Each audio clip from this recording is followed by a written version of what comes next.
अस्सलामुअलैकुम। आज की वीडियो मैं कहता हूँ, समझो कि मैं आज अपनी आँखें तुम लोगों को दे रहा हूँ कि मैं कैसे कोई भी स्टॉक जब सामने आता है ना, फरहान भाई इस स्टॉक के बारे में बता दें, तो मैं कैसे ऑब्ज़र्व करता हूँ, एकदम से मैं देखता हूँ अच्छा इसमें ये है, ठीक है? ये अगर तुम लोगों को वीडियो समझ आ गई ना, तुम लोग मेरे पास कमेंट्स में नहीं जाओगे, फरहान भाई इसके बारे में बता दें। तुम लोगों को यार फरहान ने ये बताया था, अपनी तारीफ़ नहीं मैं कर रहा but I am just saying यार उस बंदे ने ये बताया था, ठीक है? क्योंकि अक्सर मुझे लोग कहते हैं, "भई आप अपने नाम को प्रोनाउंस कैसे करते हो?" तो मेरा नाम फरसान है ना, तो मैं उस हिसाब से बोल रहा हूँ, थर्ड पर्सन के तौर पे कि फरसान इस स्टॉक के बारे में बताओ, ये कैसे चलता है, ये कैसे चलता है? वो सारी चीज़ें ना मैं इस वीडियो में तुम लोगों को बताऊँगा और तुम लोग बहुत जल्दी ना इंशाल्लाह ये सीख जाओगे चीज़ें। और एक बोनस टिप है कि मैं तुम लोगों को शायद एक तरीका सिखाऊँगा कि तुमने मल्टीबैगर कैसे ढूँढना है, वो थोड़ा-सा एंड में आएगा। ऊपर मैंने टाइमर चलाया हुआ है 42 मिनट्स हो गए, मतलब रहते बकाया 45 से स्टार्ट किया था, ठीक है? तो लेट्स स्टार्ट दिस वीडियो कि how to analyse a stock in PSX. है ये बहुत मुश्किल चीज़। अब मुझे एकदम से कोई फेंकता है मेरे आगे स्टॉक, चलो एक स्टॉक मैं रखता हूँ तुम्हारे आगे, क्लोवर कह लो जी चलो, CLOVER मैं लिखता हूँ जी क्लोवर। अब मुझे नहीं पता, अब मैं तुम्हारे सामने बिल्कुल ज़ीरो मीटर हूँ, मुझे स्टॉक के बारे में नहीं पता। हाँ, मुझे फूड सेक्टर के स्टॉक से पता है। NATF है, कोलगेट है, FFL है, ठीक है? ये इन स्टॉक से मुझे पता है। अब क्लोवर एक नया स्टॉक मेरे सामने बिल्कुल 0 मीटर आ गया। मैं पहला काम क्या करूँगा? डायरेक्ट इसके 5 साल पे जाऊँगा। कहाँ से शुरू हुआ था भाई तू? अब मैं इस ग्राफ पे जाऊँगा, लेफ्ट साइड टॉप पे। ये देखो अक्टूबर 5th 84 प्राइस था इसका। अक्टूबर 5th 2020 में इसकी हाईएस्ट प्राइस थी 84, ठीक है? कोरोना के दिनों में फूड सेक्टर बहुत ऊपर गया था। फूड क्यों गया था ऊपर? शॉर्टेज ऑफ फूड दिमाग में एकदम से क्लिक किया। क्या हुआ जी? शॉर्टेज ऑफ फूड है भाई। कोरोना के दिनों में आप आपने याद रखना ये 20 जो है ना 2020 ये कोरोना है, पक्का। इसमें आपका टेक्नोलॉजी सेक्टर बहुत चला था, आपका फार्मा सेक्टर बहुत चला था, आपका फूड सेक्टर बहुत चला था। फार्मा इसलिए चला था कि पैनाडोल की को आपकी दवाइयाँ शॉर्ट हो गई थी, मास्क हॉस्पिटल से गायब हो गए थे। फिर बाहर से बहुत ज़्यादा फार्मा का भी आया था, दवाइयाँ-शवाइयाँ आई थी, वैक्सीन्स आई थी। फूड इसलिए फूड की शॉर्टेज का एक डर हो गया था, फ़ियर आ गया था। पब्लिक ने कहा ये सारा फूड का सेक्टर स्टॉक्स मतलब जमा करने लगे, तो फूड सेक्टर को एक बूस्ट मिल गया था एक लिहाज से। गवर्नमेंट ने भी फूड सेक्टर को काफ़ी बूस्ट दिया था उस टाइम। अभी की बात कर रहा हूँ, अभी रिसेंटली फ्लड्स आए थे, तो 2 सेक्टर बहुत ज़्यादा चले थे, तो काइंडली वो चीज़ कमेंट में बतानी है। फ्लड के दौरान पाकिस्तान में 2 सेक्टर्स बहुत ज़्यादा चले थे और उनके स्टॉक्स पे कैप भी लग रहे थे। मैं लिटरली मुझसे लोग पूछ रहे थे, "क्या हम बाय करें?" मैंने कहा, "ये रैली निकल जाएगी।" और सारे कहते थे, "भई तू बेवकूफ़ है।" और वो रैली निकल भी गई है, ठंडी हो गई है। अब उन्हीं लोगों का सवाल आता है, "यार आप सही कह रहे थे।" यार, एक बंदा बहुत पहले से चीज़ देख रहा होता है ना, वो मुझे कबूतरों वाली स्टोरी याद आ जाती है कि वो कबूतर जो बुज़ुर्ग वाले कबूतर होते हैं, वो कहते हैं, "भाई ना करो, बिल्ली पकड़ लेगी।" वो कबूतर कहता है, "नहीं, मैं देख रहा हूँ।" कबूतर बेचारा इधर देखता है, लेफ्ट से बिल्ली पकड़ लेती है उसको। तो आप लोग पकड़े चले जाते हो, तो मैं आप लोगों को सेव कर रहा होता हूँ इनडायरेक्टली। मेरी एक जनरल कम्युनिटी है, उसमें मैं यही सेव कर रहा होता हूँ। तो यहाँ पे मुझे पहली चीज़ समझ आ गई कि फूड सेक्टर को बूस्ट लगा था 5 साल के हिसाब से। अब यहाँ पे अगला सवाल आपका आएगा कि हमें 5 से भी पीछे चाहिए डाटा, वो भी मिल जाएगा। उसके लिए मैं आपको एक और चीज़ अभी आगे बताता हूँ। लेकिन एक तो 5 साल आपने यहाँ से देख लिया कि कहाँ से शुरू हुआ था स्टॉक, ठीक है? यहाँ से फिर समझ आ गया कि फूड सेक्टर का जब एक बूस्ट आया था, तो ये उस वक़्त कहाँ पे बैठा है, 92 से स्टार्ट हुआ था। फिर मैं इधर आता हूँ, ये इसको याद रखना, ये 5 वाई का मतलब है 5 साल पहले, 3 वाई का मतलब होता है 3 साल पहले, 3 साल क्या हुआ था? अब आपने एक और इवेंट याद रखना, 22 में इस वक़्त क्या हुआ था? हुकूमत को याद रखना, हुकूमत चेंज हुई थी। इधर इस around I remember I was working in airport, इस टाइम हुकूमत चेंज हुई थी। हमारे एक प्राइम मिनिस्टर को उतारा गया था रात के 12 बजे और दूसरा प्राइम मिनिस्टर को इन किया गया था। पीडीएम आई थी, पीटीआई उतरी थी। ठीक है? I am not going to name, you know what I am talking about, ठीक है? ये चेंज ऑफ हुकूमत हुई थी, तो मार्केट में एक बड़ा गंदा क्रैश आया था। एक डाउन आया था, डिप आया था। इंडेक्स जो था उस वक़्त आई थिंक 48 से 46,000 पे मुड़ा था। 45 की तरफ गया था। और अब फ़ियर आ गया था, पब्लिक ने पैसा निकाल लिया था मार्केट से कि मार्केट गिरेगी। तो पीडीएम ने बड़े मज़े की गेम खेली थी, उन्होंने अपना पता नहीं कहते हैं कि ज़ाती पैसा लाके मार्केट चला दी थी, क्योंकि उनके पास इतना पैसा था। They have their own money, they start with their own money क्योंकि उनको कोई सपोर्ट नहीं मिली थी, पब्लिक से सपोर्ट नहीं मिली थी, because public was not happy what happened and वो साइफ़र, वो कहानी बहुत लंबी कहानी बट यहाँ से अंदाज़ा लगाओ कि पब्लिक रेडी नहीं थी। उसकी वजह से पब्लिक ने पैसा निकाला था, मार्केट बड़ी गंदी गिरी थी, नोज़ डाइव क्रैश हुआ था। तो जो करंट हुकूमत उस वक़्त आई थी, उसने फिर अपनी जेब से पैसा डाल के मार्केट को रीगेन किया था। तो ये स्टॉक्स को टाइम लगा था रीगेन करते हुए। यहाँ पे ये याद रखना, ठीक है? ये मैंने अब आपको 2 डेट्स बता दी। एक डेट ये बता दी कि ये कोरोना की डेट है। फिर मैंने 3 साल के साथ बताया ये चेंज ऑफ हुकूमत है, यहाँ मार्केट क्रैश एक और हुई थी। इधर फ़ियर आ गया था, लेकिन इधर मार्केट पाकिस्तान की बच गई थी। मतलब गिरी थी, लेकिन कुछ सेक्टर्स ने मार्केट बचा ली थी। इधर फ़ौरन वही जो चेंज ऑफ हुकूमत, तो कैसे मतलब गिरे स्टॉक्स एकदम से। यहाँ से आप फिर यूँ अंदाज़ा लगाते हो कि कहाँ से शुरू हुआ था भाई तू? इधर से मैं शुरू हुआ था, ठीक है? फिर आपने क्या करना होता है, इसका 1 ईयर के साथ देखो। 1 ईयर क्या है कि 40 का था जब 1 साल पहले सितंबर का ही, अब क्योंकि जो रिकॉर्डिंग है 30 सितंबर की है ना, तो ये 40 से शुरू हुआ था और आज मतलब 1 साल बाद इसका मैं अब एक स्पाइक देखूँगा। मैं कोई कैंडल्स पे नहीं जा रहा, ठीक है? कैंडल्स पे जाओगे तुम्हारा दिमाग घूम जाएगा, ग्रीन रेड के पीछे पागल हो जाओगे। मैं चोंचे देखता हूँ, मैं इसको चोंच कहता हूँ, इसकी चोंच देखो 43। अगला स्पाइक देखो कहाँ तक गया, ये 55 मैंने समझ लिया जी। फिर इसके बाद अगला स्पाइक देखता हूँ मैं 57। तो मुझे समझ आ रहा है कि इधर क्या चल रहा है। आप लोग तो कहे भाई स्पाइक पता नहीं क्यों आता है। आपने ना इसके पीछे एक महीना देखना है, 15 अक्टूबर है, ठीक है? कोई इसके पीछे डिविडेंड लाज़मी होगा या कोई इसका बोर्ड मीटिंग आ रही होगी। फिर अगले महीने पे जाओ, इधर इधर देखो। अब मैंने यहाँ से क्या देखा है, अब आम बंदे को नहीं समझ आ रहा है मैं क्या देख रहा हूँ। एक बंदा देखेगा जी एक स्पाइक आया और ड्रॉप हो गया, फिर अगला स्पाइक आया जी और ड्रॉप हो गया। मैं क्या देख रहा हूँ यहाँ पे, मैं इधर ना ये जो उसके ऊपर लिखा आ रहा है महीना देख रहा हूँ, महीना कौन सा चल रहा है, ठीक है? ये इतना बड़ा सीक्रेट बता रहा हूँ ना। अब तो मैंने भी एक वैसे प्रीमियम ग्रुप बना लिए, पेड ग्रुप बना लिए। लेकिन मैं तुम लोगों को यहाँ पे यूट्यूब पे मैं फ्री में ही सिखाऊँगा। मैं कभी नहीं कहूँगा जी पैसे दो, मैं सिखाऊँगा। यूट्यूब पे मैं दिल खोल के फ्री में काम सिखाऊँगा। आप लोग देखें, ये चीज़ें सीख लें।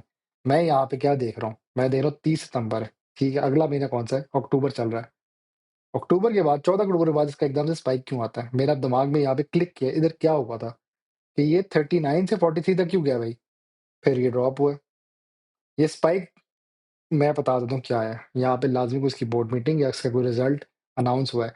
तो इसके रिज़ल्ट के अनाउंसमेंट की डेट पे एक स्पाइक आता है।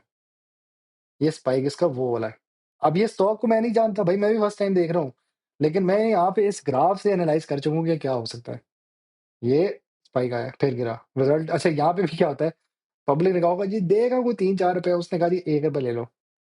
अगर ₹3-4 देता ना, तो बहुत मज़े का एक छक्का लगता। अब मैं आपको एक चीज़ दिखाता हूँ। पब्लिक ने कहा शायद ₹3 देगा, ₹3 समझो ये देगा टॉफ़ी, नहीं मिली। और उसने कहा जी मैं तो ₹1 दे रहा हूँ, तो उसने लॉलीपॉप दे दी, समझो ये लॉलीपॉप ही है और गिर गया। तो अगर तो आपको ये मिल गया, अगर आपको ये मिल गया, ठीक है? तो फिर तो वो स्पाइक कंटिन्यू रहता है। और अगर आपको ये मिल गया, तो फिर एकदम से पब्लिक नाराज़ होती है। पब्लिक कहती है यार फाड़ेगा, चल निकल यहाँ से, तूने हमें कुछ नहीं दिया। वो एक बड़ा फ़नी सा मेरे पास एक वो है क्या नाम है, स्टिकर है, उसमें ना वो दिखाता हूँ मैं आपको भी। अच्छा, अगर डिविडेंड अच्छा नहीं दिया उसने, मतलब ₹3 एक्सपेक्टेड था, ₹1 दे दिया, तो उसको क्या होगा, ऐसे पड़ेगी टंडे। जो उसको बनाएगा उसको रख रख के पड़ेंगे, साले तूने डिविडेंड नहीं सही दिया, उसको लगेंगे। और अगर उसने डिविडेंड अच्छा दे दिया, तो ऐसा करके वो पार्टी करेगा। ये एन्जॉयमेंट, तो वो यही हुआ यहाँ पे। इसने क्या किया यहाँ पे, इसने डिविडेंड अच्छा नहीं दिया होगा। एक तो स्पाइक आ गया ना बोर्ड मीटिंग का कि कुछ अच्छा देगा, और अचानक नहीं दिया अच्छा, वो गिर गया। सही है? ये हमेशा ऐसे ही होता है। और फिर क्या होता है, फिर एक्युमुलेट हो रहा है, एक्युमुलेट हो रहा है, एक्युमुलेट हो रहा है। और इसके बाद ये वाला जो एक स्पाइक है ना, ये इसकी क्लोज़र डेट होगी, लाज़मी बात है। ये हो सकती है या ये हो सकती है। मतलब इधर तक तो मैं कहता हूँ, इधर जो ये गिरा ना खड्डा एक और ये वाला, इसका तो मैं ये कह सकता हूँ कि यहाँ पे स्टॉप लॉस हिट करवाया गया। स्टॉप लॉस इसलिए मैं कभी भी नहीं लगवाता किसी को। मैं कहता हूँ बाय करो और अल्लाह का नाम लेके बाय करो।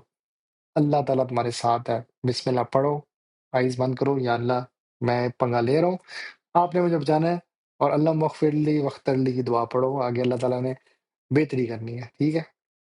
अगर तो इधर आपने कहीं स्टॉप लॉस हिट हो जाता, आपने यहाँ पे बाय किया था ना, और आपने कहा जी इधर तक गया 43, इधर आपने कहीं स्टॉप लॉस लगाया 41 का। स्टॉप लॉस का मतलब क्या होता है कि इसके बाद जो है, इससे नीचे गया, तो ये सेल हो जाएगा ऑटोमैटिक।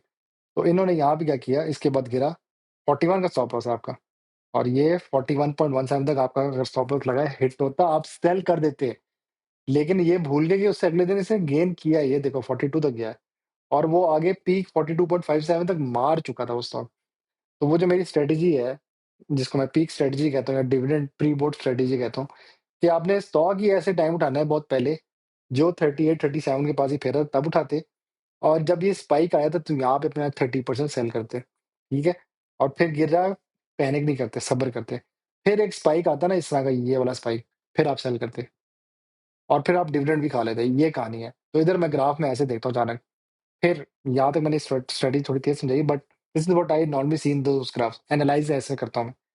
फिर एक मैं वाईटीटी देखता हूँ, वाईटीटी का मतलब क्या होता है कि इस साल के शुरू में कहाँ पे था ये? इस साल के शुरू में 50 के पास था। उसके बाद एक मैं पहला स्पाइक पकड़ूँगा कि इधर शुरू में किधर तक था। जनवरी 6, 2025 के बाद इसकी जो प्राइस थी 57.94, यहाँ से मुझे एक और चीज़ जल्दी से क्लिक कर गई दिमाग में कि यार ये इसका स्पाइक है। साल के शुरू में जब साल स्टार्ट होता है, तो 57.94 के पास इसकी प्राइस आ गई है, ठीक है? उसके बाद ये ड्रॉप हुआ है, इससे डिविडेंड वगैरह निकाला होगा, निकल गया होगा। फिर इसने स्पाइक पकड़ा अगला, गेन किया, फिर निकला। तो यहाँ से मैं ना इसके वो ग्राफ समझ रहा हूँ। अब इसकी अगली बोर्ड मीटिंग तक इसने फिर कोई स्पाइक लिया होगा। ये मैं इसके सिर्फ ग्राफ देख रहा हूँ। अभी मैंने इसके ये भी नहीं देखा क्या ये डिविडेंड देता है कि नहीं देता। अब मैं उसके लिए जल्दी से नीचे जाता हूँ, देखता हूँ क्या दिया इसने कि नहीं दिया। तो ये स्टॉक अब मैं यहाँ से देख के बता सकता हूँ, ये her end of the year के पास ये क्वार्टर्स में अपना बोनस दे रहा था। इसने बोनस कब कब दिया ये देखो, 2025 में एक दफा दिया, 2020 में दिया। 2020 में इसलिए दिया क्योंकि इसके पास बहुत पैसा आ गया था, गवर्नमेंट की सपोर्ट थी, ये चल पड़ा। इसने मतलब ये जो कोरोना आपका स्टार्ट हुआ था 23 नवंबर 2019 को, मतलब चाइना में आ चुका था वो, उसके बाद फिर पूरी दुनिया में फैला था, ऐसी शुरुआत हुई थी ना। तो इसकी उस वाली बोर्ड मीटिंग, ये जो ये बोर्ड मीटिंग है, इस वक्त इसकी बोर्ड मीटिंग है, ये हाफ ईयरली क्लोजिंग थी। इस टाइम इसने अपना रिजल्ट अनाउंस किया 5:38 बजे, 25% बोनस। अब बोनस क्या होता है? आपके पास जो एक स्टॉक है उसके ऊपर आपको 25% के हिसाब से बोनस मिलेगा। मैंने अगर 1000 रखे तो 1000 की बिना पे मुझे 2.5 पर स्टॉक डिविडेंड तो नहीं, बोनस मिलेगा। अब ये बोनस होता है। बोनस क्या होता है कि मुझे अगर मेरे पास ये चीज़ है ना, उसके साथ मुझे ये अटैच करके दे देंगे, ये आपका एक्स्ट्रा स्टॉक हो गया, ये एक्स्ट्रा टॉफ़ी आप रख लें साथ। तो वो एक सेम स्टॉक और आ जाता है मेरे पास, ठीक है? वो ये इसके पास इधर आया और ये बुक क्लोज़र कब तक आप अवेल कर सकते हैं? 17/3 से लेके 24/3 तक ये टाइम है, मतलब इससे पहले-पहले जमा करना होता है। तो ये स्पाइक्स जो मैं शुरू में देख रहा था वो यही थे कि भाई इसने कुछ दिया था। अब ये देखना है मैंने कि दिसंबर के पास भी इसका कोई स्पाइक आया होगा। दिसंबर 2024 के पास का एक स्पाइक आया होगा, ठीक है? अब वो दिसंबर तो नहीं मिलेगा, मुझे जनवरी मिलेगा, तो जनवरी के पास देखना स्पाइक आया होगा। कहाँ तक अवेल हो सकता है ये मई तो नहीं, ये मार्च है ना, 3rd मंथ मार्च है, ठीक है? अब मैं आपको ये दिखाता हूँ कहाँ पे होगा, इधर आओ। मैंने वाईटीटी खोला, ये जनवरी है, ठीक है? उसके बाद इसका स्पाइक देखना ज़रा। अबे चल यार, स्पाइक नहीं आ रहा। जनवरी 6 तक इसका स्पाइक देखो, हर बंदा भागा है, ओए बोनस दे रहा है, पकड़ो एक्स्ट्रा स्टॉक आ जाएगा। 47 मिलियन इसका यार जमा हो गया, कितने लोग भागे इस स्टॉक के पीछे। फिर लोग निकले। यहाँ पे क्या होता है अक्सर ना, लाओ माल वाली कॉल आई है, लाओ माल सब भागे और उसके बाद फिर गिरा।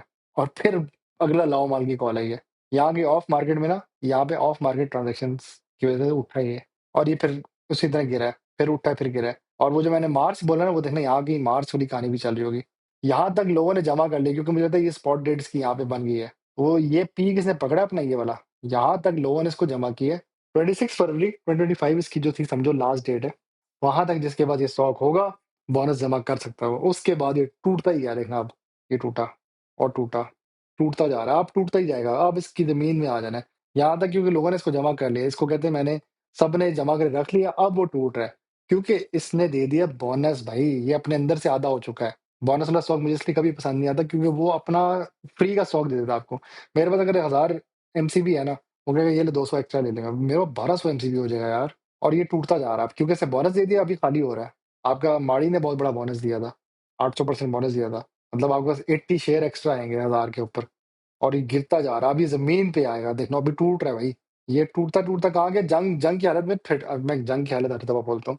8 मई को पाकिस्तान इंडिया की एक क्लैश हुआ था, जिसकी वजह से सारी मार्केट पाकिस्तान की रेड हो गई थी, -8700 points market nose dive crash. जो मैं वीडियोस में अपना बता रहा था ना जी, नोज डाइव क्रैश आ जाएगा, तो उसके लिए पैसे थोड़े साइड में रखा करो। तो वो इन चीजों के लिए मैं कहता हूँ। अब 33 तक ये स्टॉक आया, ठीक है? अब ये यहाँ तक आप इसको सोचो, ये इसकी एक मैं कहता हूँ औकात है स्टॉक की, कि वर्स्ट केस में ये इतना गिरा है 33.78। तो ये वाईटीडी में आप ये देख सकते हो कि ये लोवेस्ट कितना जा सकता है, 33 तक जा सकता है। अच्छा उसके बाद क्या हुआ, अगले दिन मुझे याद है मार्केट 10,000 पॉइंट प्लस हुई थी। अब मैं यहाँ कैलेंडर खोलूंगा, 8 मई को और 9 मई को मार्केट टूटी थी, रेड थी। मंडे को ना 12 मई को बहुत हाई किस्म की मार्केट उठी थी, वही अब मैं खोलूंगा यहाँ पे 33 को। इंडिया ने पहली चीज़ जब हमारी तरफ फेंकी थी, आई थिंक ड्रोन्स फेंके थे, जो हमारी पब्लिक ने एन्जॉय किए थे। मैंने कहा जी ड्रोन्स आए हैं, आओ जी हम भी फायरिंग करते हैं ड्रोन्स को। मतलब छुपना चाहिए था हमें, हम तो खेलने लगे और ड्रोन आया हमें देखना। तो बहुत फ़नी चीज़ें थी, मैं ज़्यादा मीम्स में नहीं जाऊँगा। तो उसके बाद क्या हुआ, अगले दिन उन्होंने मिसाइल फेंक दिया। ये भई हमारी आर्मी का आ जाओ भई, you want to fight? We will fight. वो हमारी आर्मी बिल्कुल ब्रॉक लेसनर की तरह। अगर कोई डब्ल्यूडब्ल्यूई देखता है, तो ब्रॉक लेसनर वो पहले इंतज़ार करता है कि अटैक करो, उस पे अटैक करो। फिर वो मारने पे जब आता है ना, तो भाई उसको लग जाती है, अगले को पता लग जाता है भाई पंगा नहीं लेना। तो यहाँ पे मार्केट बहुत गंदी गिरी थी, 34 तक गिर गई थी। मतलब आई रिमेंबर दैट डे, उस टाइम मार्केट बहुत गंदी गिरी थी, -8000 पॉइंट आई थी। मुझे एक बंदे सब्सक्राइबर का मैसेज आया, "प्रशांत भाई लाइव आ जाएँ।" मैं कहा, "भाई मेरे तो सब्सक्राइबर भी नहीं है इतने ज़्यादा।" कहता है, "भाई लाइव आ जा, मार्केट इतनी गंदी क्रैश होगी, लोग पैनिक करके सेल कर रहे हैं, तू लाइव आ जा, हौसला ही दे दे पब्लिक को।" मैं कहा, "हाँ, बात तो तेरी सही है।" अच्छा मेरी किस्मत खराब, मैंने गलत वाले अकाउंट से लाइव आ गया था। अच्छा यहाँ पे ना बहुत गंदी मार्केट गिरी थी। तो इसका लोवेस्ट है 34.61। उसके बाद जब 10,000 प्लस मार्केट हुई मंडे को, मुझे याद है हमारी 10,000 प्लस हुई तो कितना वॉल्यूम आया, 12,99,873। यहाँ पे लोवेस्ट सब निकल गए तो थोड़ा-सा वॉल्यूम रह गया ना। 34.61 की प्राइस है, 140, मतलब 1,40,000 वॉल्यूम रह गया, सब निकल गए, एक्सिट एवरीबॉडी। ये यहाँ पे कहते हैं when everybody is selling, start buying. ये बेस्ट टाइम था बाय करने का, जिसने अगर बाय किया हो। उसके बाद जब 10,000 प्लस हुई मार्केट तो 37 तक गया। हाँ, उठी नहीं, फिर करेक्शन छोटी-सी ली इसने और फिर ये शूट कर गया और चलता गया। अब ये चल ही रहा है। अब इस स्टॉक की यहाँ पे मुझे एक और चीज़ समझ आई है कि ये स्टॉक हमेशा बोनस दे रहा है। ये बी जो है ना, ये हमेशा बी दे रहा है और कब-कब दे रहा है वो भी समझ आ गया। फरवरी जब भी आएगा याद रखना कि दिसंबर के अराउंड इसकी क्लोजिंग आती है, उसमें ये बोनस देता है। अब उम्मीद है कि अगले वाले 25 के बाद 26 में भी दे सकता है। डिपेंड करता है, कन्फर्म नहीं है। फिर मैं क्या करता हूँ एक और चीज़, ये तो चीज़ें मैंने देख ली इसकी, ये मैंने आपको एक इवेंट्स बता दी कि आपने कोरोना का इवेंट देखना है, पीडीएम वाला इवेंट देखना है, और भी चीज़ें यार मैं एक और चलो दिखा देता हूँ, मैंने कहा था 20 साल में भी दिखाऊँगा मैं तुम्हें, ग्लोब है। यहाँ पे आप 10 साल के हिसाब से देख सकते हो, ये वेबसाइट है, इसको सेव कर लो कहीं पे, ठीक है? 10 साल में मैं यहाँ से जाऊँगा पहले 15 के अराउंड क्या था, 15 में भी एक मार्केट क्रैश आया था। 15 के अराउंड 71 के पास था ये स्टॉक, मतलब it was a high price stock at time पे। अब पूछना कभी कमेंट में कि क्यों गिरी थी मार्केट 15-17 में? 15 और 17 दोनों टाइम गिरी थी। कमेंट में कोई बता दे 15 में क्यों गिरी थी मार्केट और 17 में क्यों गिरी थी मार्केट? 17 का तो मुझे कंफर्म पता है, 15 वाला मुझे कोई कंफर्म करे कि क्यों गिरी थी मार्केट। तो ये देखो 16 के बाद वापस अभी ड्रॉप हुई है, क्योंकि अब हुकूमत जाने लगी थी। ये 17 वाला ये देखो पीक आया और ये गिरी। इधर मार्केट क्रैश हुई थी। कोई मुझे कमेंट में बताए इधर क्या हुआ था? 29th मार्च के बाद मार्केट एक नोज़ डाइव क्रैश हुई थी पाकिस्तान की। फिर गेन किया और चलती गई। ये जब हमारी नई हुकूमत आई, आईएमएफ से पैसे-शैसे आना शुरू हुए। इधर-इधर वैसे पैसे नहीं आए थे, इधर एक मोमेंटम आया था। अब यहाँ पे मेरा माइंडसेट कहता है यार इसने इधर क्या ऐसा किया होगा कि 248 तक ये गया था स्टॉक। तो उसके लिए मैं फिर एआई का इस्तेमाल करूँगा। क्योंकि इस टाइम मैं था तो सही मार्केट में, लेकिन मैं इतना ऑब्ज़र्व नहीं करता था स्टॉक्स को। मैं एक लेके रख लेता था और डिविडेंड खाता था बस। फिर ये ड्रॉप हुआ है और फिर ड्रॉप हुआ है। मतलब this company is facing some struggles और ये कहीं फँस रही है। जिसकी वजह से ये गेन लेता है, फिर ड्रॉप होता है। वो तो एक मुझे समझ आ गया इसके इस बिहेवियर से कि ये बोनस बहुत ज़्यादा दे रहा है, तो बोनस की वजह से समझ आ जाता है। यहाँ पे मैं कह सकता हूँ हाँ जी, इसने 16 में ₹1 डिविडेंड दिया था और उस वक़्त ₹1 डिविडेंड देना भी बहुत बड़ी बात होती थी, क्योंकि उस वक़्त कंपनीज़ ₹4 या ₹5 डिविडेंड बैंक्स जो थे साढ़े ₹3 क्वार्टरली देते थे। यूपीएल मुझे याद है टोटल ₹12 साल का देता था। तो ये कंपनी भी अगर ₹1 भी दे रही है तो उसके लिए बहुत बड़ी बात है। तो उसकी अब मैं देखता हूँ 16 में प्राइस क्या चल रही थी। 16 में इसकी ₹49 प्राइस थी, तो आप ₹49, हम वही सोच रहे थे 49,000 रुपीज़ डालें, ₹1,000 डिविडेंड ले लें। ऐसे ही सोचते होंगे ना हम लोग, 4,90,000 डालो 10,000 डिविडेंड आ जाएगा। वो मैथ्स हम दिमाग में कर देते हैं कैलकुलेशन की। तो यहाँ पे वही देखना होता है कि उस टाइम मुझे याद है प्राइसेज़ छोटी थी, लेकिन डिविडेंड भी इतने ही बहुत होते थे स्टॉक्स के लिए। तो वो ये मैंने देख लिया कि 16 में से क्या दिया है। ये मैं ऑब्ज़र्व कर रहा हूँ, अपनी आँखों से देख रहा हूँ स्टॉक को। लाइव में मैं इतना ज़्यादा डिटेल में नहीं जाता, लाइव में क्योंकि सवाल ज़्यादा होते हैं ना, तो मैं बस तेज़ी से चल रहा होता हूँ आगे। इधर मैं अब आपको फुल एनालाइज़ करके दिखा रहा हूँ, मैं स्टॉक को कैसे देख रहा होता हूँ। अब ये मुझे देखना है कि दिसंबर वाले में इसने 575 आप समझ आ गई, 15 के टाइम इसने ये देखो, ये 12-15 दिसंबर ऑफ 2015 इसने अपना एक डिविडेंड दिया था 57.5 रुपीज़। इसमें ना 10 हमेशा डिवाइड किया करो। मतलब ये जब लिखा होगा ना 575, इसको समझो 57.5 बस। ठीक है, ये इसने डिविडेंड दिया था, अब मैं उधर ही जाऊँगा। तो ये इसका छलांग, लेकिन यार ये छलांग उसे लेके नहीं बनती, ये छलांग बनती है उसकी, ये वाली। 104 तक गया है ये स्टॉक। कहाँ से स्टार्ट हुआ था?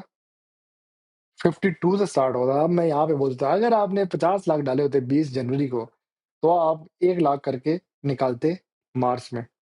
तो यहाँ पे बहुत बड़ा चक्का मारा इसने। क्यों भला? वो यहाँ पे समझ आ गया मुझे। कैसे? कि इसने ये जो दिया ना 57 वाला, ये बहुत बड़ा एक डिविडेंड दिया इसने। तो वो जनवरी मार्च वाला, ये मार्च भी आ गया। आई समझ? फिर दिखा देता हूँ। इसने कहीं पे अनाउंस किया अपने फरवरी वाले, इधर गई ना, ये जब इसकी क्वार्टर क्लोज हुआ, नवंबर के पास क्वार्टर क्लोज हो रहा था, दिसंबर में इसकी बोर्ड मीटिंग आई। इसने यहाँ पे अनाउंस किया, मैं ना डिविडेंड दे रहा हूँ 57 रुपीज। इधर कहीं से डिविडेंड अनाउंस किया है, और उसके बाद ये क्या है, वो पीक पकड़ा है इसने। Last date before XD। अब ये पीओएल का भी ऐसे ही होने लगा इंशाल्लाह। पब्लिक भागी होगी, ओए 57 रुपीज, भागो भागो, लाओ माल। उसमें तो प्रॉपर लाओ माल चलते थे ना। फिर ये ड्रॉप हुआ। आ जाओ भाई जमीन पे, इधर तक जाना है। और ये फिर वापस, मतलब XD के बाद, अब XD हो जाना ना, जब एक्स एग्जिट होता है डिविडेंड, तो XD हो जाता है। फिर ये टूटा, 50 भाई टूटता है हमेशा स्टॉक। यहाँ से देखो ना, इसने 104 किया ना, 104 माइनस 50 करो, वो गिरना शुरू हुआ है। और ये वापस अपनी जमीन पे आ गया 43 की। अब ये एक्युमुलेट हो रहा है। अब ये अगले वाले में भी पब्लिक ने यहाँ पे जमा क्यों किया है? उनको लग रहा था कि शायद ये अगले दिसंबर में भी सेम टू सेम यही 50 रुपए देगा। अब देखना, इतना जमा हो गया कि पब्लिक ने इसको चुक दिया भाई। और इसने कुछ दिया होगा, रुक लो मैं तुम्हारे सामने वो ढूंढता हूँ, इसने क्या दिया होगा। कुछ नहीं दिया भाई इधर। अच्छा, कुछ डेटा इसका गलत भी होता है, यहाँ 17 का भी शो कर रहा, नहीं शो कर रहा, क्योंकि यहाँ पे ना इसका 1 फरवरी आना चाहिए था, वो नहीं इसने शो किया। तो इसने, मुझे लगता है इधर भी कुछ दिया होगा शायद, 25 रुपए दिया होगा, या इस तरह 135, 13 रुपीज दिया होगा, जिसकी वजह से यहाँ पे ये स्पाइक बना है। एवी नहीं, ये स्पाइक बना। अब ये पुराना डाटा है। मैं इस वक्त एंट्री ली थी स्टॉक मार्केट, छोटा सा बच्चा था, स्टूडेंट था मैं। स्टूडेंट तो नहीं, मैं मतलब यूनिवर्सिटी से ग्रेजुएट हो चुका था, जॉब ढूंढ रहा था मार्केट में। तो ये वो टाइम था। उस टाइम ये 81 का था, तब भी इसने मतलब एक यहाँ से गेन लिया है।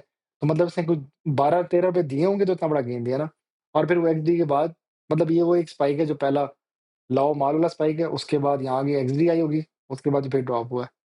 इधर अब मुझे कंफर्म करना है, वो AI से मैं कभी कंफर्म करूंगा कि इधर इसने क्या ऐसा किया था कि ये साला इतना बड़ा स्पाइक क्यों दिया इसने। वो मैं अब आपके सामने तो नहीं करूंगा, but in the long run मैं इसको कभी फ्यूचर में इसको रिसर्च करूंगा कि इसने इधर क्या ऐसा कुछ खास किया था कि 247 तक गया था स्टॉक। ठीक है, ये इस पे बहुत ज़्यादा डिटेल में बात हो चुकी है। फिर मैं यहाँ पे एक और क्या चीज़ चेक करता हूँ, मैं LDCP लास्ट भी चेक करता हूँ।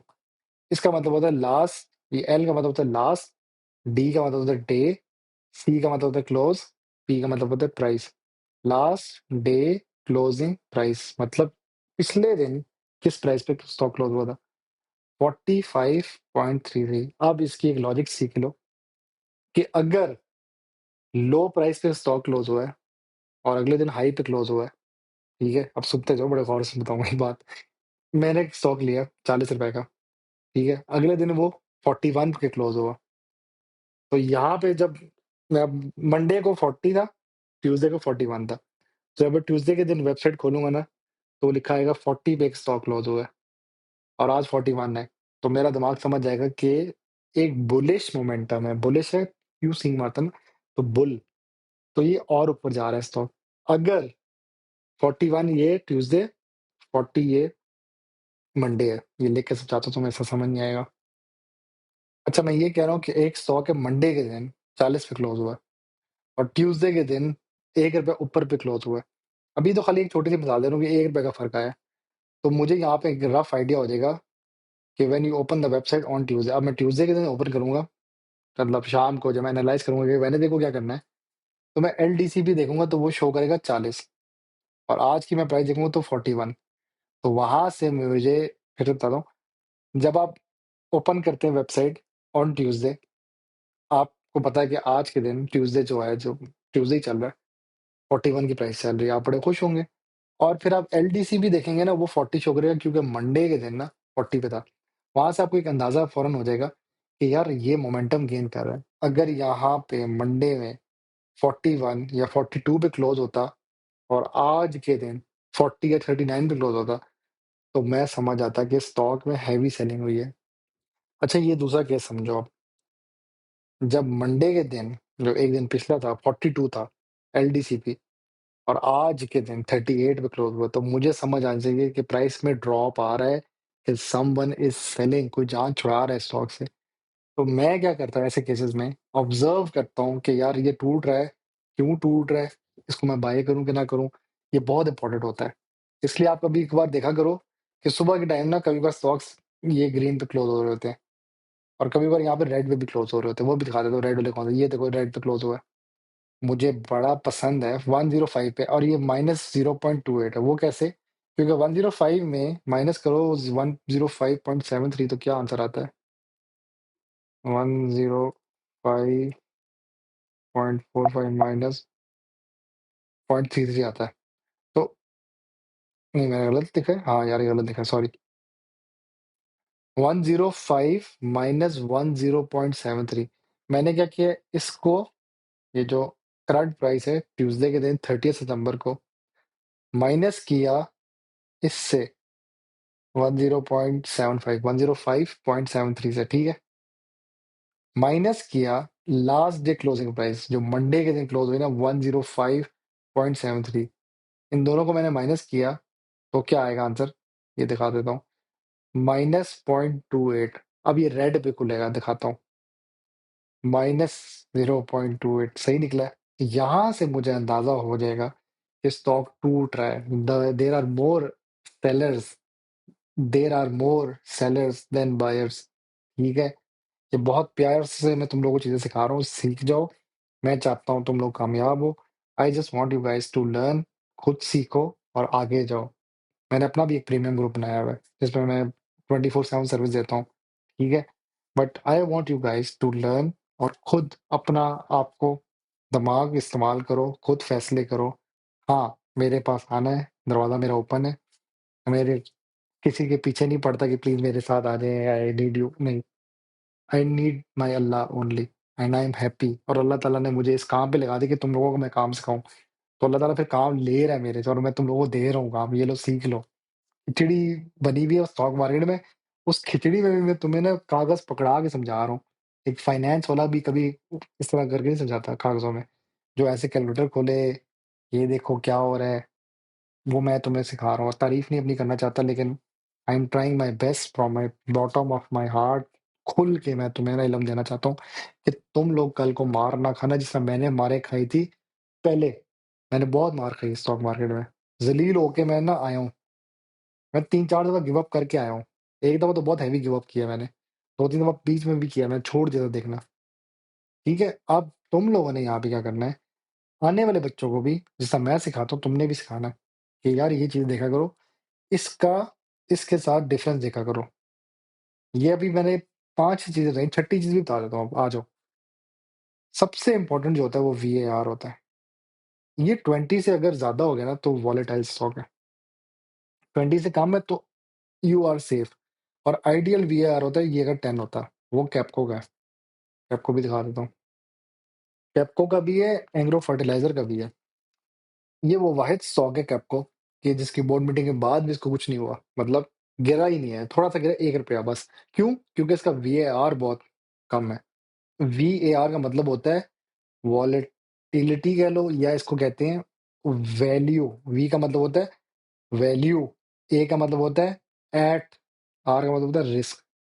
ये लिख देता हूँ, तुम लोगों को समझ आ जाएगी। फिर मैंने काफ़ी वीडियो में ये दिखाया भी है। अंडर अंडर स्टेबिलिटी, स्टेबल नहीं है, एक स्टेबिलिटी फैक्टर में आ जाता है। If above 20 then stock is near to volatility. If VAR, stock will not panic। मैं कहता हूँ ना स्टॉक पागल हो गया, इसको कुछ नहीं होने लगा। ये आपका जो है ना स्पेशल केस, कैप्को हो गया। आपका एक और स्टॉक है वो भी दिखा देता हूँ, ईफर्ट दिखा देता हूँ। ईफर्ट का भी सेम केस है, उसको नहीं फर्क पड़ता, उसकी वीआर 10 है। अब देखो, मुझे मुझे याद है ये सारे कि इसका वीआर क्या है, उसका वीआर क्या है। मैं भी यहाँ पे बैठे बैठे रिकॉर्डिंग्स के दौरान बता सकता हूँ। एक स्टॉक है, उसका वीएआर आई थिंक 60 के पास होगा, 57 होगा या 60 होगा। आईजीआईबीएल दिखाता हूँ, मैं शायद गलत भी हो सकता हूँ, चलो 60 है। ठीक है? दिस इज़ लाइव, ये नहीं कि मैं 3-4 कटिंग करूँ, मैं डायरेक्ट बोल रहा था। इसका 60 है। इसकी भी बोर्ड मीटिंग सर पे खड़ी है और ये अब वोलेटाइल है। इसको ये ₹1 का स्टॉक था मुझे याद है और ये इतना ऊपर चला गया। ये रहता ही ₹1 का था भाई, मैं हूँ ही ₹1 का। यहाँ पे क्या हुआ, बायबैक हुआ है ये स्टॉक। इधर मुझे समझ आ गया कि ये रोज़ की रोज़ प्राइस अप हो रही है ना। अब यहाँ पे आप कह सकते हो एक बंदे ने अगर आज 10 लाख डाले होते हैं, तो वो 11 लाख करके निकालता है। कैसे? वो भी दिखाता हूँ। हो गया 12 लाख तक गया है ये स्टॉक। 1 लाख डालो, 12 लाख निकालो, 1 करोड़ डालो, 12 करोड़ निकालो। क्योंकि इसके बारे में ये रोज़ कैप पे खुलता था, मुझे ये भी याद है। ये किस्मत उसकी अच्छी थी इस स्टॉक की, ये रोज़ कैप पे खुलता था। लेकिन इधर उस बंदे की किस्मत अच्छी है जिसने इसको बहुत पहले से जमा किया हुआ था। अब ये ना एक्यूमुलेशन ज़ोन में चले गए। अच्छा, यहाँ से मैं आपको एक चीज़ और सिखाता हूँ कि आपको कैसे पता चल जाता है एक्यूमुलेशन हो रही है। क्योंकि इस स्टॉक ने ना 2-3 दफ़ा इसी प्राइस को आके इसने हिट किया अपने आप को। ये गया इधर 12, उसके बाद टूटा है। कहाँ पे आके टूटा है? लोअर 7 तक गया ना, मतलब अब 6 पे आ गया तो ये एक्यूमुलेट हो रहा है। 7 पे आता है, इसकी एक वो ज़ोन है जहाँ पे जमा हो जाता है ये। फिर ये गेन लेता है, फिर टूटता है। तो ये अब इसकी एक्यूमुलेशन ज़ोन है, इधर जमा हो रहा है, जमा हो रहा है। एकदम से ना हम जब ऑयल फील्ड में काम करते हैं उसमें क्या होता है, यू पुट द गैस, ठीक है? और एक प्रेशर सेट कर देते हो। सुबह के टाइम एकदम से शूट करता है। ऑयल वो निकलता है बाहर, हाँ जी। वो गैस लिफ्ट कहते हैं मेरे ख्याल से, कोई ऑयल फील्ड का बंदा उसको पता होगा इन चीज़ों का। वो गैस को बम्प कर देते हैं ऐसे करके और वो जमा होती है और अगले दिन सुबह के टाइम वो वही उसी दिन भी वैसे निकल जाती है, लेकिन वो जब खोलते हैं ना तो एकदम से प्रेशर से ऑयल बाहर आता है। तो ये प्रेशर से एकदम से उठेगा स्टॉक। हम बचपन में ना एक गेम खेलते थे सूतरपाम, ठीक है? ये सब सूतरपाम है, मैं दिखाता हूँ। ये सूतरपाम रखा, ऐसे रखा और हम क्या करते थे उसके ऊपर ना, ये कप था, ये नीचे सूतरपाम है और हम जूती रखते थे। अब तो मैं मोबाइल से समझा रहा हूँ ना, हम ऐसे रखते थे ना, ये सूतरपाम है, ये कप है, उसके ऊपर हम एक जूती रखते थे छोटी-सी या बड़ी भी रखते थे, सिर्फ़ ये देखने के लिए कि कितना हाइट मारेगा। अब होता क्या था, जैसे ही सूतरपाम फटता था ना, तो कप और जूती वो ऊपर छत तक जाती थी। तो ये इसने शूट ऐसे करके किया बिल्कुल ना, तो ये शूट जो है ना, वो आपका तुक्का है। आपने अगर यहाँ की बाइक अगर छोड़ देते ना, 100 को रख के भूल जाते यार पता नहीं कहाँ है, तो आप एक दिन उठते और ये रोज़ उठ रहा होता। आप सेल करते यहाँ पे 10%, 10%, 10%, लेकिन जिस तरह ये कैप पे कैप लगा रहा था ना, तो आप ना सेल करते और ये रुका ही नहीं है। इधर जाके थोड़ा फ़ियर आया था लोगों में, मुझे भी आया था, मैं लेने लगा था, लेकिन मुझे कहा, "ना लेना जी, बाय-बाय हो रहा है।" अरे टूटा, फिर फिर टूटा, फिर टूटा, लेकिन ये 12-13 टच करके वापस मुड़ा। मतलब मैं भी कह सकता था एक वीडियो में कि अगर आपने 1,55,000 डाले होते हैं, 1,55,000 29 मेरे को डाले होते, तो आप 13,64,000 11 जुलाई को निकालते हैं। कितना फ़र्क है जी? बिल्कुल 30 मई से 11 जुलाई 2 महीनों का फ़र्क में इतना बड़ा गेन दिया इसने। तो ये देखो, ये मिसाल मैंने इसलिए दी थी कि इसने एकदम से शूट किया स्टॉक ने। यहाँ पे अक्यूमुलेशन का भी मुझे पता लग गया कि ये अक्यूमुलेशन ज़ोन में चला गया क्योंकि ये टूटा है और ये जमा हो रहा है अब, ठीक है? वीएआर मैंने दिखा दिया 60 है, हाइली वोलेटाइल है। हेयर कट वाली चीज़ जो है ना वो फ्यूचर्स वर्क करते हैं और ये प्राइस टू अर्निंग रेशियो वगैरह ये अलग कहानी है। इसकी तरफ जाओगे ना तो तुम लोग हर स्टॉक से नाराज़ हो जाओगे। तुम्हें कोई भी स्टॉक पसंद नहीं आएगा क्योंकि किसी-किसी स्टॉक की बहुत ज़्यादा प्राइस टू अर्निंग रेशियो होती है। इसका एक फ़ॉर्मूला है वो मैंने फंडामेंटल्स वाली वीडियो में समझाया हुआ है, क्योंकि हर सेक्टर का डिफरेंट है प्राइस टू अर्निंग रेशियो, ठीक है? अब आपने यहाँ पे एक और चीज़ मैं बता देता हूँ, इसी स्टॉक के पास आता हूँ वापस। आपने ना ये देखना होता है कि वॉल्यूम कितना डाल रहा है। जब ज़्यादा वॉल्यूम होगा ना, तो स्टॉक के अंदर गेम चल रही होती है, वो देख लिया करो। अब इसमें अच्छा खासा वॉल्यूम आया हुआ है 4,80,000। अच्छा, यहाँ पे सवाल आ सकता है कि जी what is the ideal volume? कोई आइडियल वॉल्यूम नहीं होता। आपने सिर्फ देखना है कि गेम हो रही है कि नहीं हो रही। गेम का मतलब होता है कि क्या बाइंग सेलिंग हो रही है, वो यहाँ वॉल्यूम से नज़र आ जाती है। अगर यहाँ पे खाली 1000 होता ना वॉल्यूम तो हमें शक होता कि यार कोई ट्रेड नहीं हो रहा। लेकिन हमने प्राइस देखनी होती है, अगर 1000 वॉल्यूम है और स्टॉक की प्राइस ज़्यादा है, तो तेरी एक नई चीज़ बता दी है। अब दिखाता हूँ, एक ऐसा स्टॉक है, हाई प्राइस है लेकिन 1000 वॉल्यूम होगा, ये लो जी। ये एक ऐसा स्टॉक है, 1600 की प्राइस है इसकी, ठीक है? और वॉल्यूम खाली 5000 है, मतलब ये खतरनाक स्टॉक है। But it's a very fundamentally strong stock also. Volume 1000 इसलिए क्योंकि यार प्राइस बहुत ज़्यादा है ना, खुद सोचो, कौन 16 लाख डालेगा इस पे? कोई भी नहीं डालेगा। जो भी आएगा वो थोड़ा-सा बाय करेगा, फॉरेन इतनी हाई अमाउंट का स्टॉक नहीं इसको बाय कर सकता। तो ये कम वॉल्यूम का स्टॉक है। एक और दिखा देता हूँ, उधर भी वॉल्यूम कम है काफ़ी। है स्टॉक बहुत अच्छा, अच्छा तो नहीं है, बट एक खतरनाक है, इसका तो है ही 32 वॉल्यूम है, ये देखो। क्यों? भाई स्टॉक ही इतना महँगा है यार, ये देखो 25,000 का स्टॉक है, वो तो 16,000 का ना, वो कोई डिविडेंड भी देता है, ये तो कुछ भी नहीं देता। वीएआर इसका कितना है? 49 पे है। अच्छा, इस स्टॉक की स्टोरी ये है कि पीआईए की अभी बिडिंग चलनी है, शायद ये 30,000 का हो जाए। मैं नहीं कहता बाय करो प्लीज़, मेरी पीछे ना पड़ जाना, तुम लोग बाय कर बैठते हो, मुझे फिर पोर्टफोलियो बेचते फरसान भी ये वो स्टॉक्स है जो आपने वीडियो में दिखाए थे, भाई disclaimer, do your own research, मैं एक आपको आइडिया दे रहा हूँ। यहाँ पे फिर मैं एक और चीज़ देखता हूँ, चलो वो भी दिखा देता हूँ। 52 वीक्स की क्या रेंज है? 711 से शुरू हुआ था, 41,980 तक गया। अब जब मैं नया-नया स्टॉक मार्केट में आया था, तो उस वक़्त मैं इस समय की सबसे पहले देखता था कि ये पूरे 1 साल में से क्या गेन दिए। फिर मैं सोचता था क्या अगर मैं 7 लाख डालता, तो मैं आज 41 लाख पे सेल करता, ऐसे ही है। तो वो चीज़ें मैं उस वक़्त चेक करता था कि अगर मैंने 7 लाख डाले होते 52 वीक्स के हिसाब से पहले, मतलब जो भी जनवरी में, तो मैं 41 पे सेल करता, मतलब पीक पे जाके सेल करता, कोई हाईएस्ट प्राइस की 41 थी, वो मैं देख लेता। तो ये वो चीज़ें हैं, 32 वॉल्यूम बहुत कम है क्योंकि हाई प्राइस है। अब इधर एक और जो मैं चीज़ चेक करता हूँ, वो ये चेक करता हूँ कि डे रेंज क्या है, एक दिन में ये कितना चलता है, वो ये होता है 1620 से लेके 1649 तक, और वो इसने आज शो भी किया है, 1644 तक गया है, और ये ड्रॉप लोवेस्ट कितना होता है? 1635, 1635। अच्छा, एक और चीज़ देखो, अगर ये स्टॉक हाई प्राइस का है ना, एक बंदे ने मतलब बायर ज़्यादा था तो 145 तक का वॉल्यूम ऐड हुआ। फिर जब गिरता है तो समझो सेलर ज़्यादा है। कितना हुआ? 210 तक सेल हुआ, और वो 1635 तक ये आ गया। ये वैसे थोड़ा-सा मैं गलत भी बता सकता हूँ क्योंकि मुझे कन्फर्म नहीं है कि ड्रॉप हुआ तो ये नीचे आया। तो जब ड्रॉप हुआ तो लोवेस्ट वॉल्यूम इसका 200 के पास था, और जब हाई था तो 145 तक इसका पास वॉल्यूम का एक स्पाइक बना। अब आप कह रहे हो कि वॉल्यूम कम क्यों है? यार वो उसकी प्राइस बहुत ज़्यादा है। अभी देखो 5 वॉल्यूम तक ट्रेड हुआ। ये जो 814 है असल में 1114 है क्योंकि जिस लोकेशन में वो 3 घंटे पीछे पाकिस्तान से। तो ये अब इधर देखो 1 वॉल्यूम आया। बट अब ट्रेडिंग हो रही है, but it's too high price, कोई ले नहीं रहा उसको उस हिसाब से। इसका ये मसला होता है स्टॉक का कि इसका फिर बायर मार्केट में थोड़ा-सा कम हो जाता है। कल को अगर खुदा ना खास्ता हमें सेल करना हो ना, तो मार्केट में बिकता बहुत देर से है। बट ये स्टॉक का एक एडवांटेज है, वो ये है कि डिविडेंड बहुत प्यारे देता है। डिविडेंड कैचिंग स्टॉक है ये, डिविडेंड ले सकते हो इसके आप। फिर मैं इसकी एक और चीज़ देखता हूँ, वो ये होती है सर्किट ब्रेकर। अब ये लाइव है, मैं बड़ी स्पीडों में ये सारी चीज़ें देख लेता हूँ और फ़ौरन बता दूँ क्या होने लगा है। लेकिन मैं इधर आप लोगों के सामने एक-एक चीज़ को लेके चल रहा हूँ, और मैंने बड़े मुख्तलिफ स्टॉक्स खोले हैं ताकि आप एक स्टॉक में बोर ना हो जाओ। डिफरेंट स्टॉक्स खोले, दिखा रहा हूँ इधर क्या होता है, इधर क्या होता है। 1472 के पास का कैप लगेगा लोअर, ये जो लो प्राइस है ना, इधर लोअर है, और 1799 तक जाएगा तो अपर कैप है। कैप क्या होता है कि ये एक टॉफ़ी है, इस पे कैप लग गया है, ये मेरा हो गया। अब नहीं तुम बाय कर सकते, इसकी एक लिमिट फुल हो चुकी है। ये अपर कैप है, ठीक है? और लोअर कैप क्या होता है? ये कैप ही है, ये एक स्टॉक है। अब तुम सेल नहीं कर सकते, ये फँस गया, लोअर कैप लग गया। अपर कैप पे क्या होता है? तुम बाय नहीं कर सकते, कैप लग गया, बाय ऑर्डर फुल लग हो गया। जैसे अपना ये वाला जो लिमिट है ना, ये वाली लिमिट अचीव कर ली है, अब ये रुक गया है, लॉक लग गया इस पे। अनलेस कि बहुत हेवी सेलर आए, वो उसको सेल करे, तो वो कैप खुलता है थोड़ी देर के लिए, चांस देता है, आ जाओ भाई। और फिर नया बायर्स जो है अंदर आते हैं और फिर कैप लग जाता है, अक्सर ऐसे ही होता है।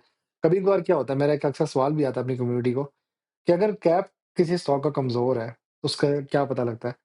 उसका मतलब होता है कि भाई वो स्टॉक खुद बहुत कमज़ोर है क्योंकि बार-बार सेल हो रहा है। अभी रिसेंटली एक स्टॉक भी दिखा देता हूँ तुम लोगों को, वो है यूडीपीएल। उससे उम्मीद थी लोगों को वो ₹30 डिविडेंड देगा।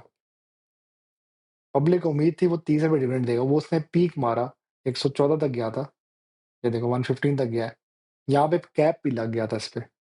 कैप उसका यहाँ से लगना शुरू हो गया था, 87 के बाद से कैप लगना शुरू हो गया क्योंकि ये इस क्वार्टर में ना आई थिंक ये देता था अच्छा डिविडेंड। इसे पिछले क्वार्टर में से दिया ₹30। पब्लिक को कहीं इसकी एक रिपोर्ट मिल गई जिसपे इसने ये सुना कि एफएमसी इसमें कोई इन्वेस्ट कर रहा है, उसको डॉलर्स में पेमेंट मिल रही है। अब डॉलर जब रुपीज़ में आएगा तो कन्वर्ट होकर अच्छे खासे पैसे होंगे, तो एक स्टॉक के पास बहुत ज़्यादा पैसे आएँगे, एक कंपनी के पास बहुत ज़्यादा पैसे आएँगे। वहाँ से सबको पता था कि अब ना ये कुछ देगा। तो इधर से मैंने बहुत पहले बाय कॉल दी थी। मैंने कहा इसको जमा कर लेना, ये स्टॉक एक बहुत लो पे फिर रहा है और ये गेंद पकड़ेगा। इधर तक लोगों ने इसको जमा कर लिया। और जब ये इधर कैप लगना शुरू हुआ तो मैंने कहा कैप खुलते साथ जो सुबह के टाइम होगा, अगले दिन ना कैप खुल जाता है। जब आप नए दिन अभी आते हो ना, अभी तो कैप लग गया, पूरे दिन कैप लगा, स्टॉक ने कैप नहीं खोला। समझो सेलर ज़्यादा नहीं था, कैप टूटा ही नहीं ना। नेक्स्ट डे क्या होता है, वो कैप खुलता है, चांस देता है फिर से, क्योंकि ये जब 10% पूरा होता है ना प्लस ग्रीन में, फिर कैप पक्का नज़र आता है, ठीक है? वो मैं कैप वाला स्टॉक भी दिखा देता हूँ। तब मैंने कहा था कि इसको सेल करो थोड़ा-सा, 10% सेल करो, क्योंकि इसका कैप टूट सकता है। यहाँ तक इसकी बोर्ड मीटिंग थी 15 ये 25, यहाँ तक इसकी बोर्ड मीटिंग थी 25 सितंबर 2025 तक ना। अब इसने क्या किया, जब डिविडेंड ही लॉलीपॉप दिए ₹3 30 के बजाय ₹3 दिए इसने डिविडेंड, 3 या ₹2, तो उसका कैप टूटना शुरू हो गया। और ये 105 तक गया, मतलब 115 पीक पे कैप के दिन, अगले दिन जब उसका रिजल्ट आया कि भाई मैं तो ₹3 दे रहा हूँ, ₹30 कहाँ से आप फ्री हो रहे हैं? तो ₹10 ड्रॉप हुआ है। अच्छा, ये लोअर कैप की तरफ चल पड़ा। ये वो स्टॉक है जो एक ही दिन में अपर कैप था, अगले दिन ही लोअर कैप पे था। ये ऐसा मजे का स्टॉक था। पब्लिक ने क्या सोचा और इसने क्या दिया, ठीक है? वो मुझे कहावत याद आ गई, लेकिन मैं अब यहाँ नहीं बोल रहा। ये दिया इसने जी 12.25, मतलब ₹1.25 ने डिविडेंड दिया। पब्लिक सोच रही थी ये देगी ₹30। इसने कहा भाई कैसा लगा मेरा मज़ाक? ठीक है? तो ये ना इस तरह की कहानी होती है। तो ये कैप इसका अब लोअर की तरफ जा रहा है। अगर ये -10% हो गया ना, ये पूरा कैप है लोअर पे। ये होता है खतरनाक चीज़। अब आपको एक और चीज़ दिखाता हूँ स्टॉक की। ये एक बहुत प्यारा स्टॉक है। इसने डिविडेंड नहीं दिया इस दफ़ा, निषाद पावर लिमिटेड। तो इस पे भी अब वो जा रहा है, उस लेवल पे जा रहा है। अगर ये 10 हो गया ना, -10%, इस पे लोअर कैप है। मुझे समय लोअर कैप का स्टॉक मिल नहीं रहा, मैं देखता हूँ अगर मुझे मिलता है तो मैं दिखाता हूँ लोअर कैप होता क्या है ना, बड़ा फ़नी सीन हो जाता है। और मैं एक और चीज़ क्या नोट करता हूँ, इस पूरी वेबसाइट पे आके, वो ये देखता हूँ कि किधर ट्रेडिंग हो रही है एक्टिव स्टॉक्स में, किधर। ये देखो, ये अब सारे अपर कैप्स हैं ये वाले, और इसमें मैं कन्फर्म दिखा दूँ एक बंदे का, मैं इसमें बहुत प्रॉफ़िट भी करवाया, वो ये है, खट्टा सिमरो। उसने भाई 1.5 लाख का प्रॉफ़िट किया है। खाली इस पे नहीं किया, उसने बाकी स्टॉक्स भी इकट्ठे किए हैं, बट इधर कैप लग गया इस पे ना। अब यहाँ से क्या नज़र आ रहा है, इस कंपनी ने क्या बहुत कोई सोने का सीमेंट निकाला है, ठीक है? मैंने असल में अभी टाइम देखा लेफ्ट साइड पे, क्या इसने कुछ सोना निकाला है? ये रोज़ बायबैक हो रहा है, नज़र आ रहा है कि जब रोज़ कैप लेता है तो ओनर खुद खेल रहा होता है। तो कैप जब भी होगा तो इस तरह करके ग्राफ नज़र आएगा, एक स्ट्रेट लाइन आ जाती है। अभी क्योंकि मेरे ख्याल से ये शुरू देखो कैसे हुआ है, 66 पे खुला है, कैप, कैप, कैप, अभी अभी जमा हो रहा है, टूट रहा है, टूट रहा है, टूट रहा है, फिर कैप पकड़ेगा, यहाँ से पीक किया, उसके बाद नियर टू कैप, ओह! लग गया कैप, भाईजान लग गया कैप, कड्डो मैनू बाहर। अब कल ना ये 73, 74 पे खुलेगा, फिर टूटेगा 70, 68, फिर कैप लगा सकता है, वो डिपेंड करता है। क्योंकि इसका ये ब्रेकर था ना, 72 से टच कर दिया, 6 पे गया, कैप लग गया। शुरू कहाँ से, अच्छा इधर वापस ड्रॉप हुआ अगर 59.0 पे, 40 पे, तो लोअर कैप लग जाएगा। तो ये भी चीज़ें देखनी होती हैं। अब इसको कह रहे हैं कि 100 तक लेके जाने का मूड बना रहे हैं, लेकिन आई डोंट थिंक सो ये जाता है कि नहीं जाता, शायद चला भी जाए। लोअर कैप पर स्टॉक मुझे ढूँढने दो, रुक जाओ। ये आ गया जी, पाकिस्तान सिंथेटिक लिमिटेड। इस पे ना एक स्ट्रेट लाइन नज़र आएगी तुम्हें, देखना अभी। ये देखो जी, इस तरह करके आती है, लेकिन अभी ये भी नहीं सही। यार मुझे वो स्टॉक मिल जाए ना, ये ऑलमोस्ट लोअर कैप की तरफ गया, लेकिन 1% से रह गया, 0.1% पे। ये एक स्टॉक था जो 14 से शुरू हुआ था, 140 तक गया था। अब इसका भी यही मसला हो गया, ये भी लोअर कैप की तरफ चल पड़ रहा, और अगर ये 110 टच किया, इसने लोअर कैप लगा देना है। तो मुझे अभी फिलहाल लोअर कैप वाला स्टॉक नहीं मिल रहा। If I could find I would have shown you. अच्छा, यहाँ पे अब मैं आपको एक और चीज़ दिखाता हूँ, वो जो हमारा एक और सेकंड टॉपिक था। आपने स्पॉट कैसे करना है मल्टी बैगर, एक रूल याद रखना, वो टिप है या सीक्रेट है, वो ये है कि वो स्टॉक का हमेशा 5 या 10% फ्री फ्लोट होता है। वो दिखा देता हूँ। जब भी मैं कभी स्टॉक सर्च करता हूँ ना, तो मैं एक चीज़ देखता हूँ, मैं इसका सबसे पहले फ्री फ्लोट भी देखता हूँ। फ्री फ्लोट का मतलब होता है कितना फ्री है पब्लिक के लिए और कितना ओनर के पास खुद है वो स्टॉक।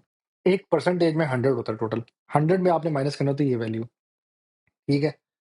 तो ये बन जाएगा 96 या 95 कुछ बनेगा, 95 पॉइंट कुछ भी बनेगा, 95.7 बनेगा। उसके बाद ये 4.93, तो टोटल आपका 100 बन जाएगा पूरा, सही है?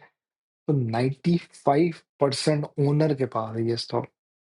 बाकी कहानी मैंने मिस करा दी, कितना मार्केट कैप है, कितना शेयर है मार्केट में, कितना फ्री फ्लोट है। मैंने कहा मुझे परसेंटेज बता भाई, छोड़ परे। इस कहानी को समझ जाओ, ये एक मल्टीबैगर की निशानी हो जाती है, ये और ये खतरनाक भी हो जाता है। ये हो भी सकता है, नहीं भी हो सकता, कि ओनर के पास खुद है स्टॉक या नहीं है। अब आपको एक और दिखाता हूँ स्टॉक।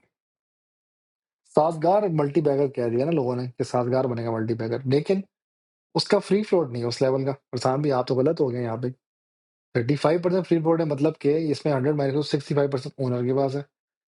तो जब ओनर के पास ज्यादा चीज होगी तो ओनर चांस ले सकता है स्टॉक को मल्टीबैगर बनाने के लिए।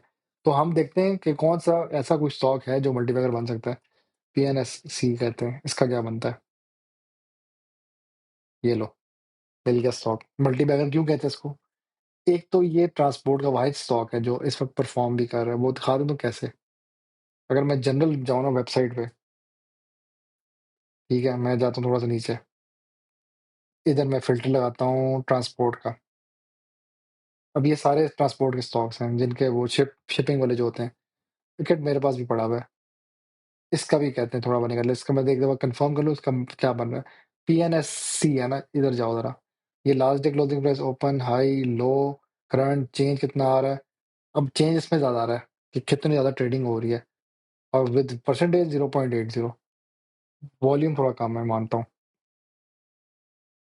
तो इस स्टॉक की स्टोरी ये है कि ये मल्टीबैगर क्यों लग रहा है मुझे। एक तो इसका वीआर कम है, वॉलेटाइल नहीं है इतना ज़्यादा, एक प्लस चीज़ होगी इसके पास। दूसरी चीज़ क्या है कि एक तो वॉल्यूम भी आ रहा है, मतलब ट्रेडिंग भी हो रही है इसके अंदर, 2 चीज़ें होगी। ये वैसे एक जनरल भी है कि वॉल्यूम आ रहा है तो मतलब there is some trading going on. तीसरी चीज़ क्या है, फ्री फ्लोट बड़ा मज़े का है। ये 9% हमारे पास है। ये हो जाएगा ना 90.09% ओनर के पास है। तो ओनर खुद खेल सकता है किसी टाइम भी स्टॉक में। वो अगर वो बाय बैक पे चल पड़ा ना, तो ये स्टॉक 1000 का भी हो जाएगा। पीएनएससी। किसान भी बाय कर लें, ये आपने अपने ओन पे बाय करना है। मैंने एक जनरल बता दी, ये मल्टीबैगर एक बन सकता है, ठीक है? अब एक और स्टॉक दिखा देता हूँ आपको। जैसे 5 साल के हिसाब से तो वहाँ से मुझे समझ आएगा कितना चला था ये। तो नवंबर के अराउंड ये 88 का था, अक्टूबर के अराउंड, और आज ये कहाँ पे बैठा हुआ है, और पीक इसका 460, 470 के पास है। तो अभी उससे भी ऊपर चला गया, अपने हाई के करीब आ रहा है। ये हाई है इसका ओवरऑल। फिर एक और स्टॉक में देखता हूँ, मेक्टर का लोग कहते हैं बहुत ज़्यादा, 383 पे फिर रहा है। अच्छा, ये वो साज़गार वाला लेन में आ गया, साज़गार की लेन में आ गया, 35% फ्री फ्लोट है। तो इस तरह काफ़ी है यार। मेक्टर हो गया, एक और है, लेक्सो का है, 20% फ्री फ्लोट है। देखो, जब फ्री फ्लोट कम होगा, ओनर के पास ज़्यादा है, तो owner can play in this stock और वो कुछ भी कर सकता है स्टॉक के साथ। तो इसका भी कहते हैं ग्लेक्सो बन सकता है जी। तो मेरी वो जो एक वीडियो नहीं है जिसमें मैंने कहा है जी मल्टी बैगर स्टॉक कौन-कौन से बने थे, तो वो उनमें ये दोनों मेंशन है, ग्लेक्सो भी मेंशन है, वेक्टर मेंशन है, पीएनएससी मिस हो गया मेरे से। पैकेट का मैंने कहा था बन सकता है। पैकेट ऑलरेडी हाई प्राइस पे है, लेकिन पैकेट की एक बात बता दूँ, ये आराम से 2000 का हो जाएगा। जिस तरह ये पब्लिक इसके पीछे भागेगी ना, ये चलेगा और ये छलांगे मार सकता है स्टॉक। और एक और बता दूँ या पैसे लूँगा यार, अब बहुत ज़्यादा बता दी तुम्हें स्टॉक्स। तो भैया, यूँ मैं एनालाइज़ करता हूँ स्टॉक्स को, और यूँ मैं देख रहा हूँ तो मल्टी बैगर कौन सा स्टॉक बन सकता है, ठीक है? किसी का कोई सवाल हो, पूछ लेना, कमेंट्स में खुल के पूछो। बताओ जी फरसान भाई, ये क्यों नहीं बताया, रेगुलर का बताते हैं आप, फ्यूचर क्यों नहीं बताते आप? ये फ्यूचर ट्रेडिंग का अलग डाटा आता है भाई, इधर नहीं शो कर रहा। ऑर्डिनरी ट्रेडर क्यों नहीं बताते? मैं नहीं बताता भाई, मैं अगर रेगुलर में रहता हूँ, ठीक है? जो क्वेश्चन है पूछो, मैं हेल्प करने को तैयार हूँ। मेरे कम्युनिटी भी ओपन है, वहाँ पे भी मैं हेल्प करता हूँ लोगों को। I try my best to help people, ठीक है? मैं जब मार्केट में जाता हूँ तो पहले ये लाज़मी देखता हूँ, ये देखता हूँ कि कैप किसके लगने लगे हैं, मुझे शक होता है, और ये देखो लग गया इस पे, खट्टा भी लग रहा है, शेज़ान भी लग रहा है, जिसका तो कहते हैं कादियानियों का है जी, इससे दूर रहो। इस पे लग रहा है, वो हार्ड पावर है, रोज़ का रोज़ कैप लग रहा है। फिर मैं देखता हूँ इनको कि भाई अच्छा जी, इनकी हवा निकल गई है, बस इतना ही था झूला। तो ये चीज़ें मैं बहुत देखता हूँ। फिर मैं ये देखता हूँ जी कौन-कौन से एक्टिव हैं, कौन-कौन सी जोश में जा रही दुनिया। तो भाईजान, यहाँ से आपने सीखना है और समझना है मार्केट को। मुश्किल नहीं है स्टॉक मार्केट। कोई मुश्किल हो, कमेंट में पूछें। I will try my best to reply to all comments, ठीक है? तो मिलते हैं अगली वीडियो में। अस्सलामु अलैकुम।